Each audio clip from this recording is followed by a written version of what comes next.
আৰু এই মুহূৰ্তত আটাইতকৈ ডাঙৰ খবৰ প্ৰিয় দৰ্শক, আটাইতকৈ ডাঙৰ খবৰ 3,50,00,000 মানুহে ৰৈ থকা এটা খবৰ।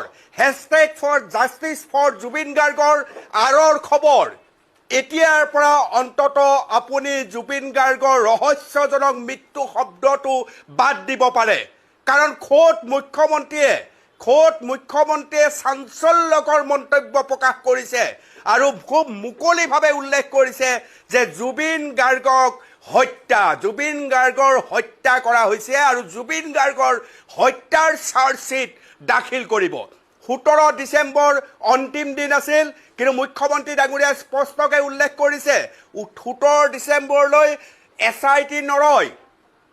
SITয়ে 8 ডিচেম্বৰৰ ভিতৰত জুবিন হত্যাৰ চাৰ্জশ্বিট দাখিল কৰিব। এতিয়ালৈকে যদি ভিডিঅ'টো চাই আছে তেনেহ'লে পেজটো ফ'ল' কৰি দিব।